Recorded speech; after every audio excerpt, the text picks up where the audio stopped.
dia, boa tarde, boa noite. Estamos aqui em mais um episódio da nossa série. Quer saber mais sobre o curso de odontologia da FORP USP? Então clica aqui. Hoje a nossa convidada é a doutora Raquel Pacanhella. Raquel, seja muito bem-vinda, espero que você goste de participar. Estou muito feliz de estar aqui nesse momento, de contribuir de alguma maneira para a decisão, das pessoas de um caminho profissional, que eu acho que é um momento tão difícil da vida dos jovens. Raquel, vamos lá então para a nossa primeira pergunta. Qual a sua cidade de origem? Por que você escolheu odontologia e por que a FORP USP? Sou de Matão, uma cidade perto de Ribeirão Preto. Fica mais ou menos 100 quilômetros, uma cidade bem pequena, de 80 mil habitantes. E escolhi odontologia, na verdade, não foi minha primeira opção. Acho até às vezes meio complexo falar disso, mas eu acho que é importante para entender também o meu caminho profissional. Eu, quando estava no momento de decidir que curso que eu ia fazer, na verdade, minha primeira opção era fazer nutrição. E meu pai falou assim para mim, não, nutrição não. Você vai fazer nutrição num país que as pessoas não têm nem dinheiro para comer? E eu pensava, poxa, mas é justamente por isso, que eu queria fazer nutrição. Mas enfim, eu não tinha muito poder de decisão nesse sentido, porque ele usou um argumento que foi bem importante na época, que era: e nutrição só tem em São Paulo, e para São Paulo você não vai. Acho que aquele medo, da filha sair de casa, ir para longe deles e ir para uma cidade grande, assim, São Paulo não, fora de cogitação. Então, e outra questão muito importante, você pergunta, que também responde por que FORP USP, era, primeiro porque eu não tinha possibilidade de escolher uma faculdade particular, eu só tinha a opção de fazer uma escola pública. Essa era a condição para eu poder estudar. Então, vai para uma escola pública. E Ribeirão Preto e a USP sempre foram uma referência para a gente. Minha mãe estudou na USP, meu irmão mais velho já estava lá, e a USP sempre foi uma referência. E a FORP porque era próximo, então, de Matão, para ficar perto da minha família, de alguma forma. E então, o caminho profissional da escolha foi nutrição não pode. Eu tinha mais duas opções, sempre na área da biológicas. Eu estava entre, então, odonto e farmácia, e acabei optando por algo que talvez me trouxesse um pouco mais de uma proximidade com as pessoas. Então, acabei escolhendo odonto, mas por falta mesmo de poder fazer o que de fato eu gostaria. Raquel, como foi fazer graduação na FORP USP? Conta pra gente um momento marcante da sua graduação. A graduação na USP foi incrível, Assim, primeiro que o espaço maravilhoso. A gente está numa antiga fazenda de café, então você está dentro de um espaço histórico, é muito bacana. E está numa das melhores universidades do país, da América Latina. Então é um super orgulho. Então foi uma experiência muito incrível e totalmente diferente do que a gente estava acostumado, de colegial e cursinho. Então você tem uma outra relação, Você ir para o laboratório, estar em contato com as pessoas, com os pacientes. Foi uma experiência muito interessante e diferente do que eu já tinha vivido. E dois momentos marcantes, eu acho. Um momento marcante foi quando eu tive contato a primeira vez com a questão da saúde pública. Foi uma aula de epidemiologia que a gente aprendia a entender, como é que a doença se distribui na população, como que você mede isso, como que você pode fazer para intervir e melhorar os números. Essa questão da saúde pública começou a me tocar desde o começo. E o momento mais marcante, sim, eu acho que tem a ver com a questão da pessoa, de você no tratamento. E foi na pediatria. Na pediatria a gente trabalhava em dupla, eu e uma grande amiga, que depois teve a gente acabou trabalhando juntas pós-faculdade. E foi um momento muito bacana, porque a gente atendia um menino que devia ter 5 anos, quase para 6. E ele não tinha quase dente nenhum na boca, ele tinha só raiz, só dente que não tinha muito mais do que a gente pudesse fazer se não extrair.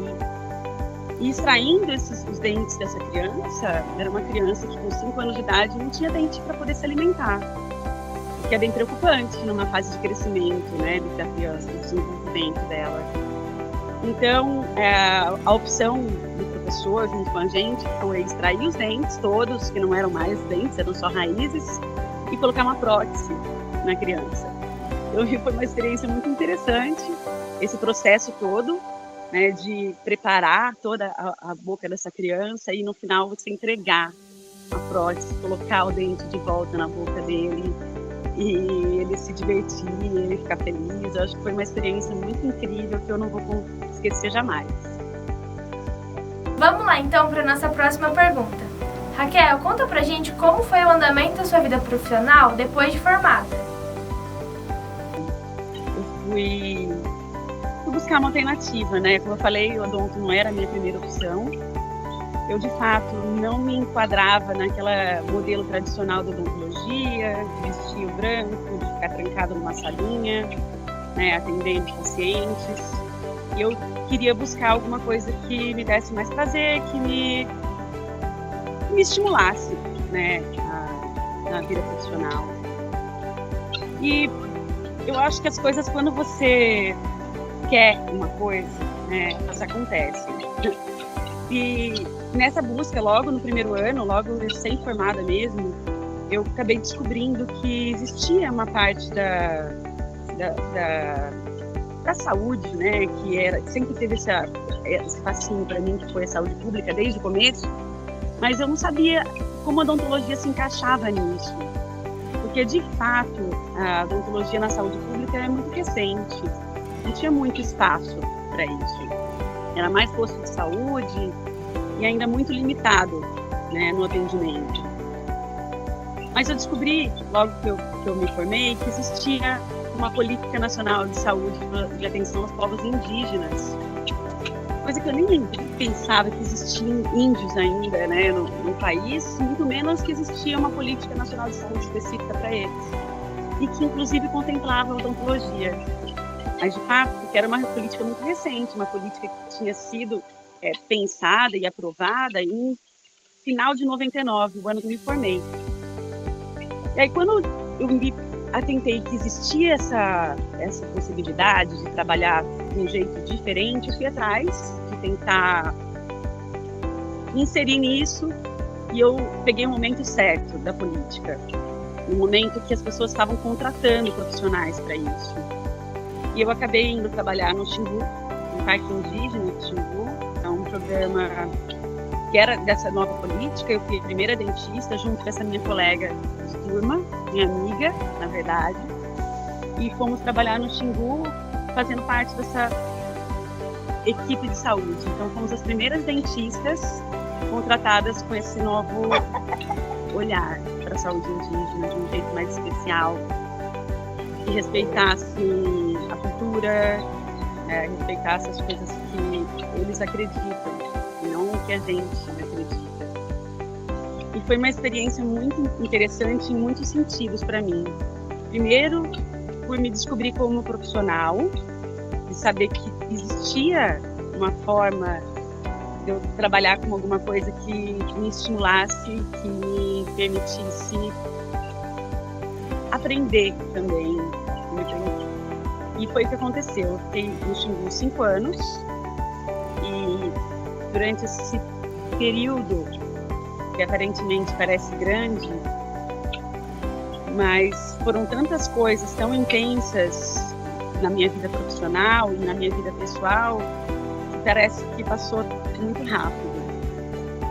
Tiveram muitas dificuldades em todos os sentidos, dificuldade de você estar num lugar que as pessoas não falam sua língua. Eu trabalhei com 14 etnias diferentes e não falavam português. Algumas pessoas, sim. Alguns agentes de saúde, que eram as pessoas que trabalhavam comigo para todos os lugares que eu ia. e alguns professores também que apoiavam, né, o trabalho da equipe de saúde. E isso facilitava o nosso acesso, né, às pessoas. Mas sempre fomos muito bem recebidos por eles valorizam muito o profissional que chega lá para integrar, né, que chega lá para ouvir e não só falar.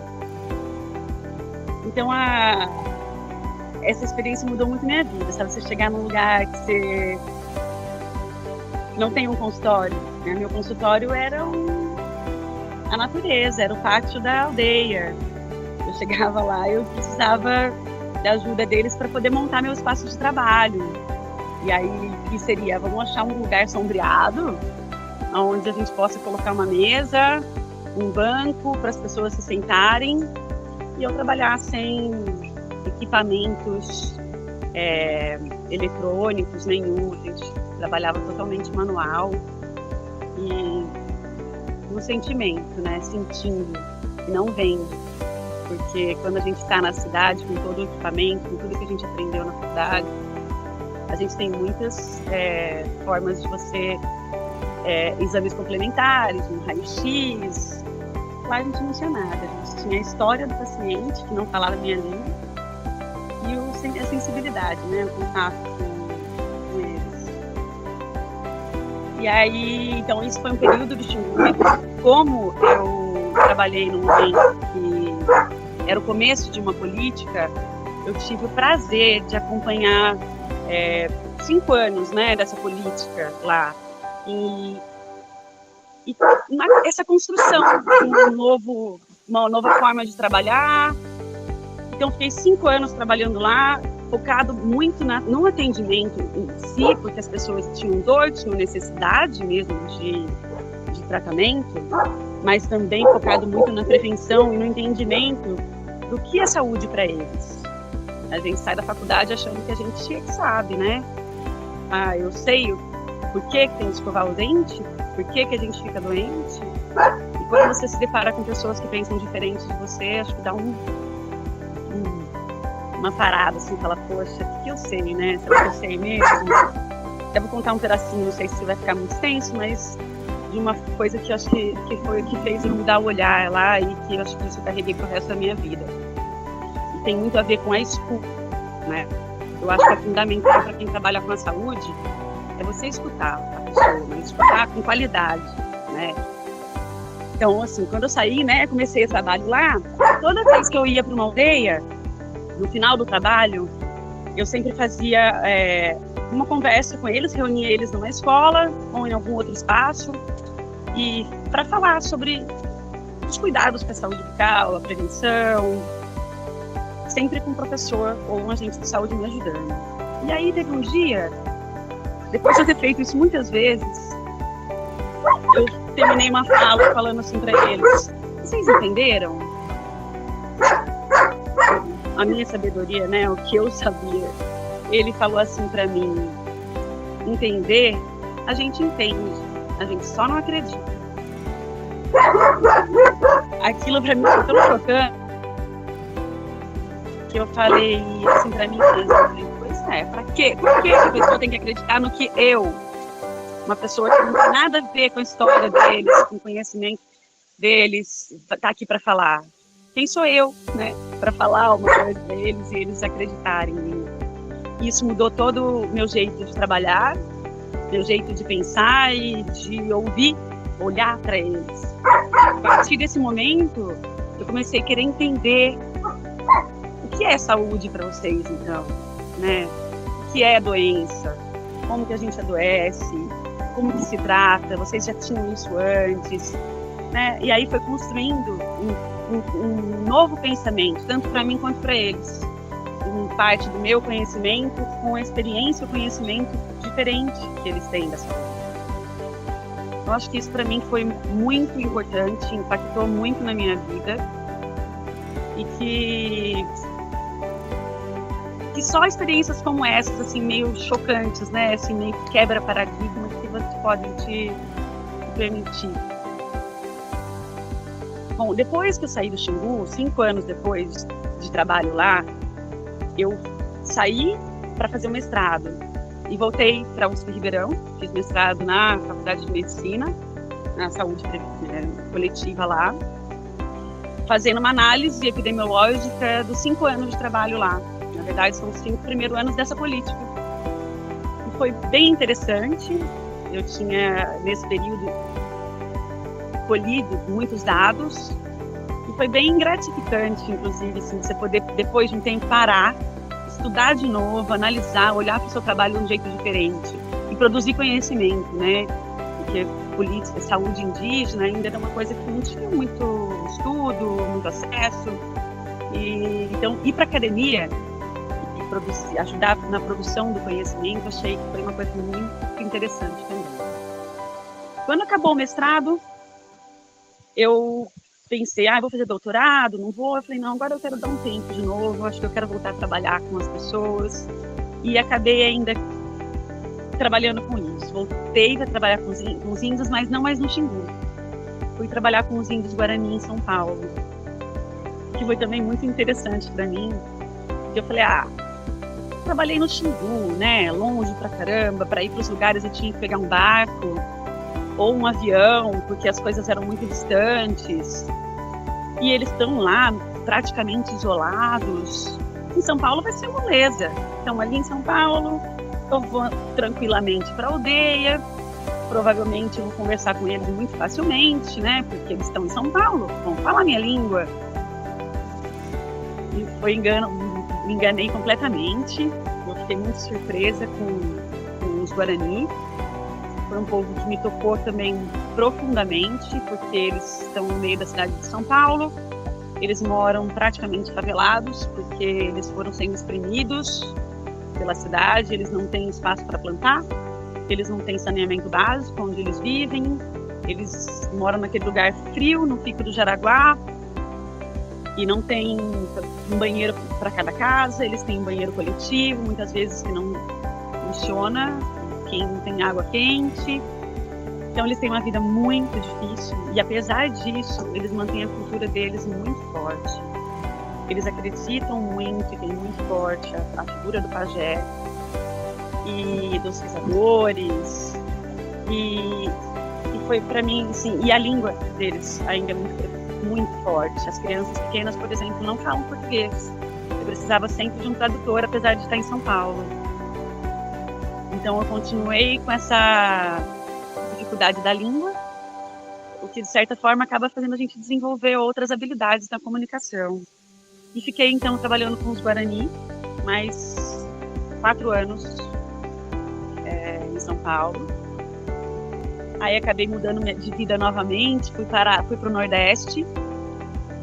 Quando eu cheguei no Nordeste eu não conhecia muitas coisas, era Aracaju, a cidade que eu fui. Mas conheci boas pessoas lá e que me acolheram e acreditaram em mim e por conta do meu trabalho com populações indígenas, do meu mestrado, me convidaram para trabalhar na Secretaria de Estado de Direitos Humanos e eu trabalhei com essa política junto com o governo do Estado por mais 2 anos. Quando eu resolvi de novo mudar de vida e viver uma outra experiência. Aí eu fui para a África. Fui para Angola, trabalhar num programa de HIV/AIDS do Ministério da Saúde de lá. Eles estavam precisando de pessoas que trabalhavam com epidemiologia e também que pudessem ter um olhar diferente para as pessoas. Porque a África também é um lugar que tem muitas etnias diferentes e muitas vezes existem alguns conflitos sutis entre as pessoas que trabalham juntas. Então acharam que eu tinha um perfil para trabalhar com isso, fui. Fiquei lá mais 5 anos, trabalhando num programa então de HIV/AIDS. Minha função lá era entender os indicadores de saúde do programa e as fichas de coleta de informações que geravam, né, os indicadores e transformar isso num sistema de informações. Então a gente tinha uma equipe de técnicos de TI e eu era a pessoa técnica da área da saúde que transformava o sistema, construía, né? Como que eu vou captar as informações que eu tenho para construir o indicador e gerar os números. Enfim, foi uma experiência também nova para mim, super desafiadora, mas muito gratificante, porque eu não fiquei só, obviamente, trabalhando na construção do sistema em si, mas também fui para campo, e esse campo eram hospitais públicos que trabalhavam com HIV/AIDS para treinar as equipes de saúde no uso do sistema. Então, tanto para colher informações, quanto para fazer monitoria de dados, quanto para análise, né, da informação, saber usar a informação para fazer gestão. E então foi muito interessante. Vocês verem que minha vida profissional foi muito variada, né, até chegar nesse momento. E aí eu resolvi, depois desse tempo de África, falar, acho que para mim agora já deu. Eu vou agora buscar uma outra coisa que também sempre me deu muito prazer e que tinha até a ver com a minha primeira escolha, que era fazer nutrição, que é cozinhar. E eu e meu marido, quando teve Covid, a gente acabou saindo da África, viemos para o Brasil e compramos um sítiozinho, uma área muito bacana, que está começando com turismo, de vinhos, de cafés. E a gente agora é produtor de café, estamos produzindo cafés especiais, estamos construindo um restaurante no qual eu vou cozinhar. Vai ser um novo desafio para mim, porque gostar de cozinhar é uma coisa, você chefiar um restaurante, servir pessoas é outra. Mas só acho que deu para perceber que eu gosto de desafios e a gente vai encarar mais essa. Por enquanto é isso. Kel, agora me diz, você tem planos profissionais para o futuro? Mas é isso, nossos planos são esses, tá aqui, né, no sítio. Na verdade, os nossos planos assim, são um pouco além. Eu falei só do restaurante, mas nossa ideia é a gente construir uns chalezinhos aqui no sítio para a gente receber pessoas e oferecer para essas pessoas experiências sensoriais que estão ligadas à gastronomia, mas também à natureza. Então a gente está pensando em fazer uns roteiros turísticos para levar as pessoas para a lavoura do café, explicar como funciona o café, o que é um café especial, mostrar para as pessoas que o café especial ele tem notas sensoriais parecidas com vinho, então as rodas dos aromas, e trabalhar mais nessas coisas de sensações e sentidos que tem então a ver com a gastronomia e por isso o restaurante. Então é chalé, café, que a gente quer sempre fazer cafés cada vez mais especiais e diferentes. Esse ano a gente vai fazer uma experiência que vai ser fazer um café fermentado. Então nós estamos aprendendo muitas coisas ainda. E é isso, continuar aprendendo e dividindo com as pessoas as coisas que a gente gosta. Muito legal, Raquel. Vamos lá então para a nossa última pergunta. Na verdade, a gente vai te pedir para você mandar um recado para os estudantes que estão pensando em prestar odontologia na FORP-USP.